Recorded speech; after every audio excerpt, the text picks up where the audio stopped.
¿Qué tal, amigos? Bienvenidos otra vez a nuestro proyecto bajo el microtelescopio bíblico. Hemos desarrollado hasta ahora el tema de la oración y estamos en nuestra quinta sesión. Hablamos primero de los orígenes de la oración.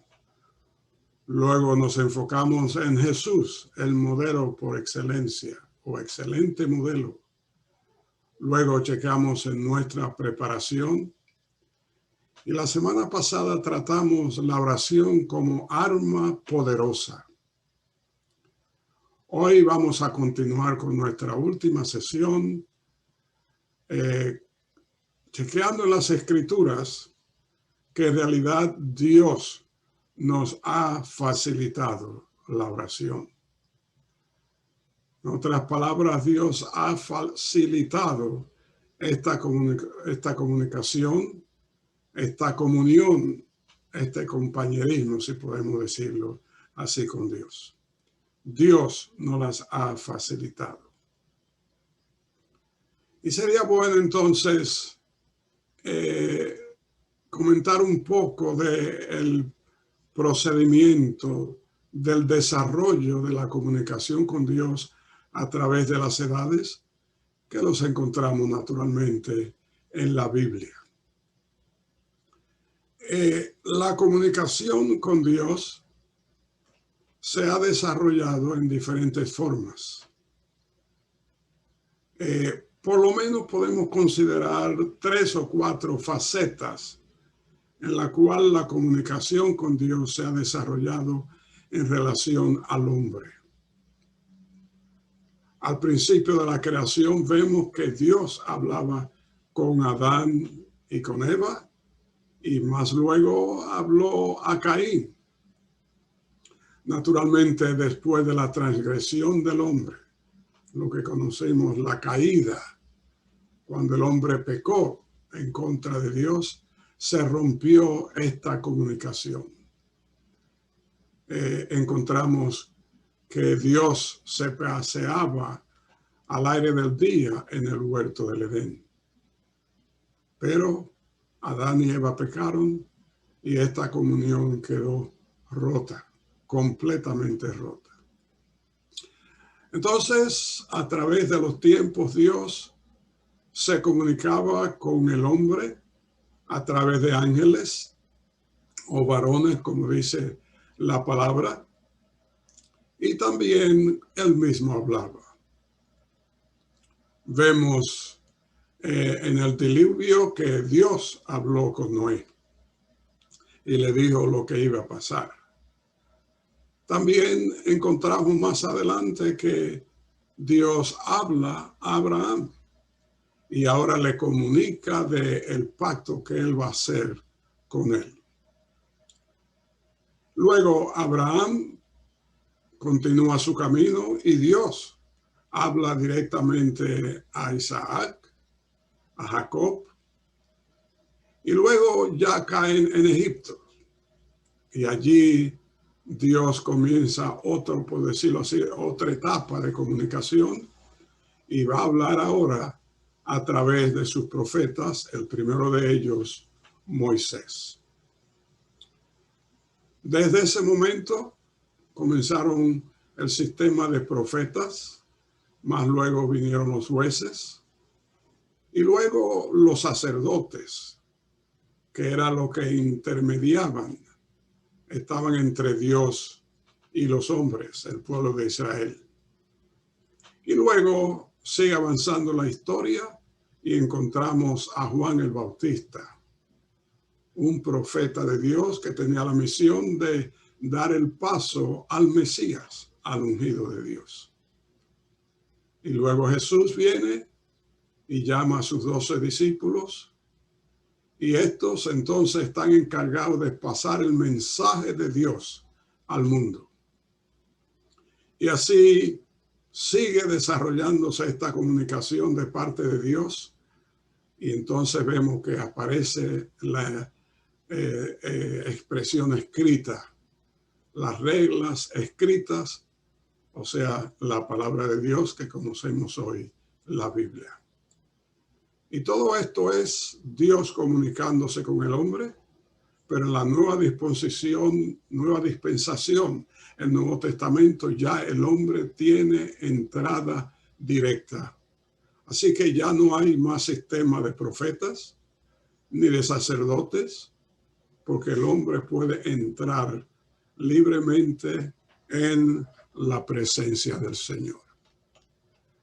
Así es que vamos a continuar con este desarrollo ahora en la nueva dispensación.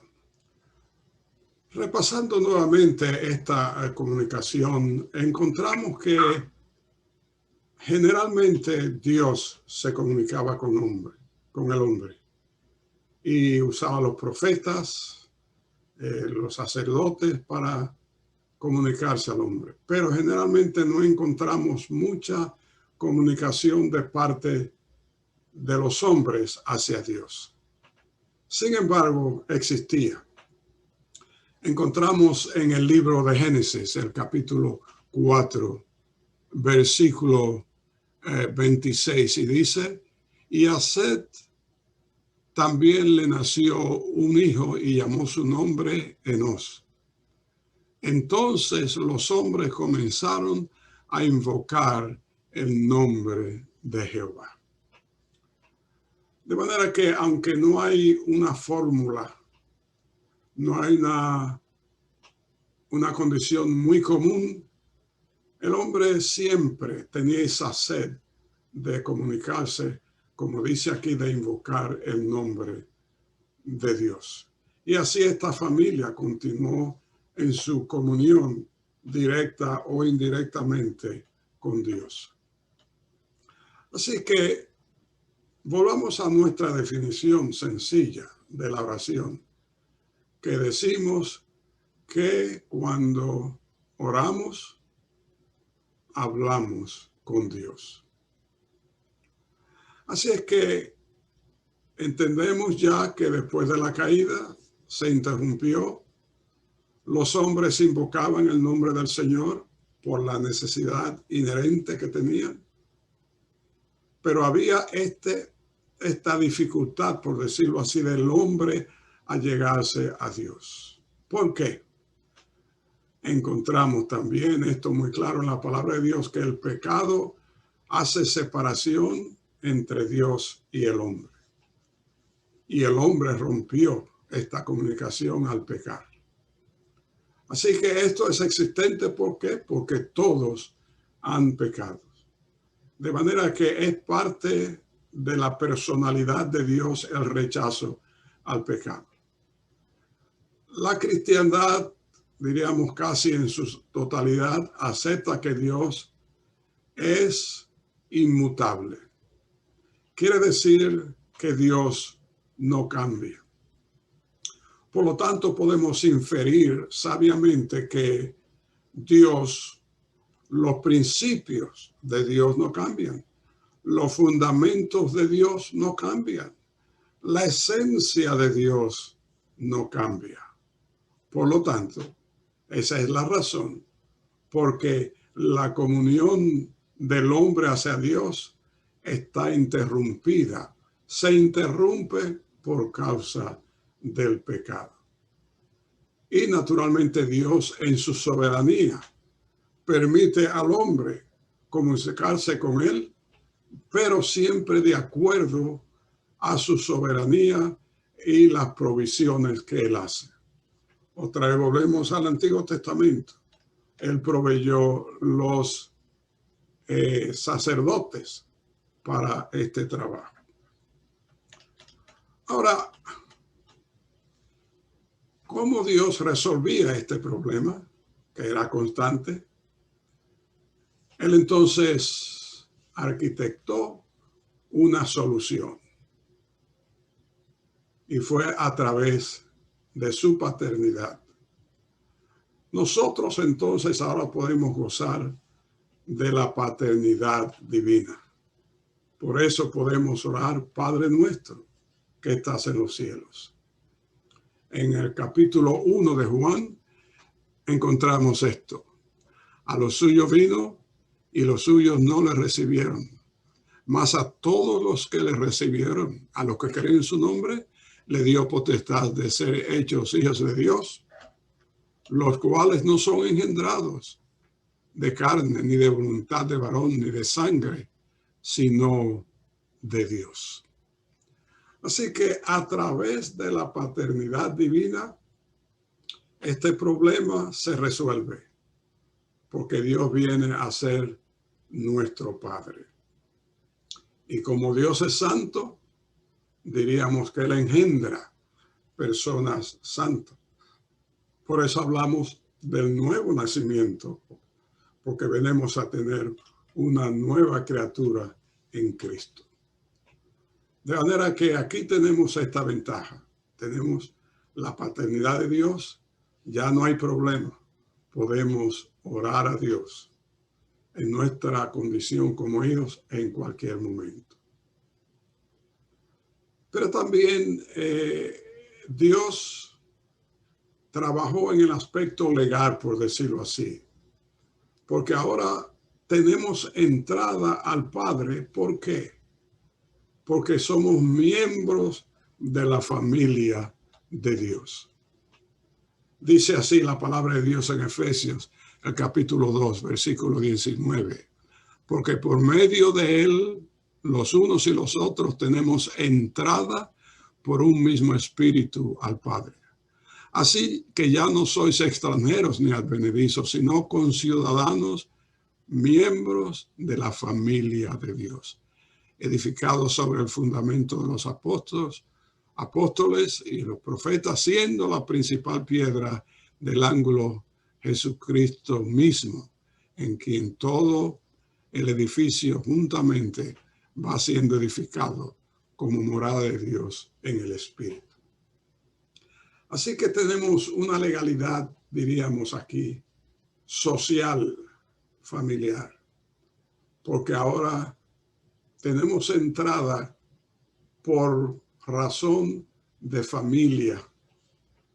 Y ustedes saben que en nuestras vidas natural, podemos decir así, humana, los miembros de la familia tienen entrada, tienen acceso a sus padres, a sus hermanos, a su madre, sin condición, porque son miembros de la familia. No así los parientes o relativos u otros. Hay ciertas reglas, ciertas condiciones, pero para los miembros de la familia hay entrada constante. Así ahora nosotros somos miembros de la familia de Dios y entonces podemos entrar libremente. Ahora, también en esta comunión que tenemos, en esta facilidad de oración, en este acceso al Padre, a Dios, tenemos otra legalidad. Quiero decir que hay estas reglas que se cumplen también. Por lo tanto, tenemos garantía que no seremos rechazados. Otra vez, pensando en la familia o pensando en los países, si usted quiere entrar a otro país necesita un pasaporte. Pero si usted es ciudadano de ese país, puede entrar y salir sin ninguna objeción. En su casa, su familia, usted tiene las llaves de la casa. Y si tiene que tocar la puerta, un miembro de la familia, de su mamá o su papá o su hermano, le abre la puerta sin cuestiones ninguna. Usted tiene la garantía que usted no va a ser rechazado. Usted puede volver a su casa a cualquier hora, a cualquier tiempo, porque usted es miembro de esa familia. Así nosotros en el Señor tenemos la garantía que no vamos a ser rechazados. Nunca vamos a ser rechazados de parte de Dios. Por lo tanto, podemos entrar a cualquier hora y en cualquier circunstancia. Leemos en Hebreos el capítulo 4, versículo 14, dice así: Por tanto, teniendo un gran sumo sacerdote que traspasó los cielos, Jesús, el Hijo de Dios, retengamos nuestra profesión, porque no tenemos un sumo sacerdote que no pueda compadecerse en nuestras debilidades, sino uno que fue tentado en todo lo que quiere decir nuestra humanidad. Acerquémonos, pues, confiadamente al trono de la gracia para obtener la misericordia y hallar gracia para el oportuno socorro. Fíjese qué tremendo esta porción de Hebreos. Tenemos garantía. No vamos a ser rechazados, porque tenemos uno que en caso que necesitemos, por causa de nuestro pecado, Él es nuestro sumo sacerdote, haciendo la similitud del sistema de sacerdocio en el Antiguo Testamento. Él es el supremo sacerdote. Entonces, tenemos la garantía que no vamos a ser rechazados por causa de nuestro pecado. ¿Por qué? Porque tenemos un sumo sacerdote que va a interceder por nosotros. Entonces, fíjese, no solamente tenemos entrada por nuestra paternidad, porque somos miembros de la familia, sino también en cuanto a lo legal se refiere al pecado que hace división entre nosotros y Dios, no existe, porque tenemos un sumo sacerdote que intercede por nosotros, entonces podemos entrar confiadamente. Entonces el escritor de Hebreos nos estimula que no tengamos problemas, porque tenemos garantía que no vamos a ser rechazados porque hay un sumo sacerdote. Todo esto es maravilloso. Todo lo que hemos hablado es interesante. Sin embargo, tenemos que agregar un elemento más. Y vamos a decir el elemento humano. Nosotros hemos sido creados por Dios con voluntad propia, con derechos de elegir, y Dios no rompe sus fundamentos, sus principios. Dice en el Apocalipsis, hablando de Jesús, he aquí yo estoy a la puerta y llamo. Si alguno abre la puerta, yo entraré con él y cenaré con él y él conmigo. Nosotros tenemos derechos a elegir en esa comunión, en esa oración, en ese sistema de comunicación, en ese sistema de cohabitación. Tenemos el derecho a elegir. Qué interesante. Y a la vez, triste a veces, porque no aprovechamos, despreciamos, por decirlo así, esa bendición que tenemos. Tenemos el derecho de elegir. El salmista David nos enseña que él decidió en favor de estar en la presencia de Dios.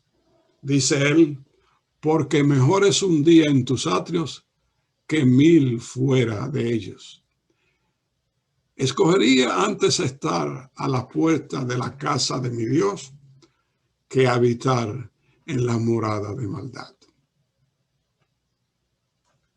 David tenía derecho a elegir y él escogió estar en la presencia de Dios antes que estar fuera en la presencia de los malos.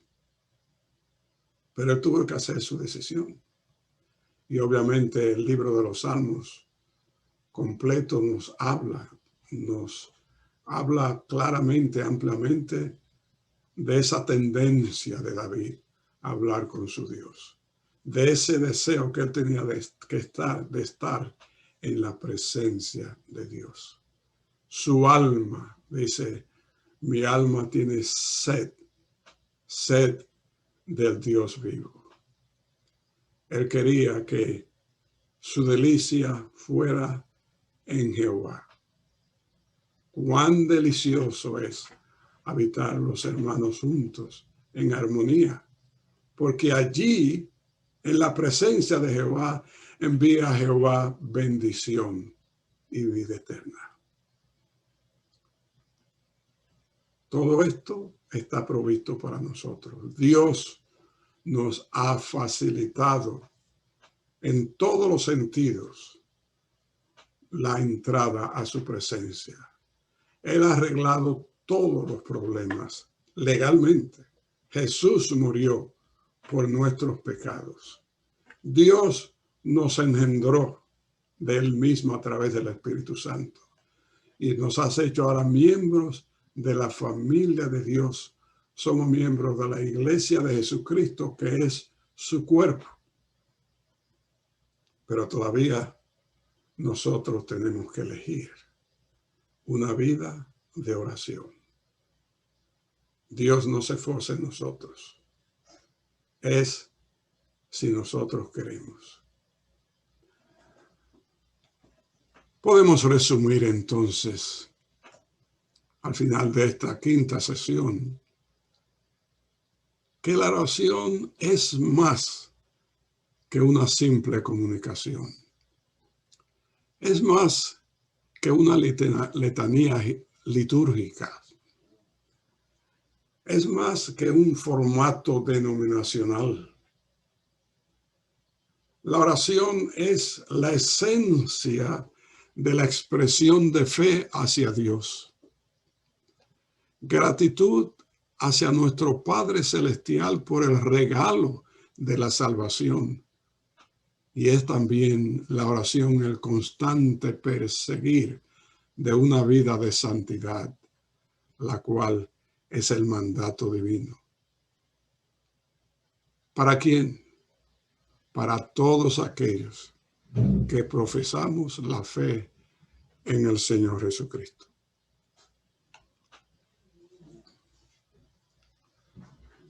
Ojalá que, como David, sea nuestro deseo estar en los atrios del Señor, o sea, en la presencia del Señor, o sea, estar en constante oración, o sea, vivir una vida de oración, para así gozar los privilegios que hay en la presencia del Señor.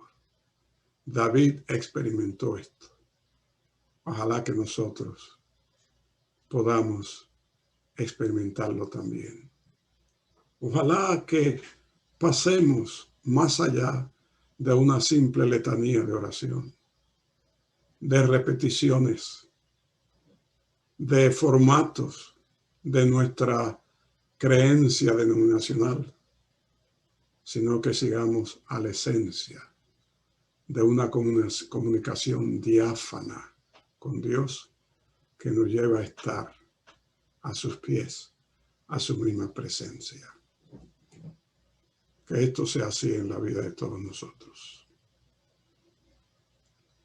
Quiero decirles que estos 5 videos estarán a su disposición si ustedes quieren considerarlo de nuevo, pero más bien mi consejo es que por favor mediten en las posiciones bíblicas que se han presentado en estas 5 presentaciones, porque ellas van a constituir un manantial de constante crecimiento y constantes disfrutes en la vida de oración. Hasta tanto, bendiciones.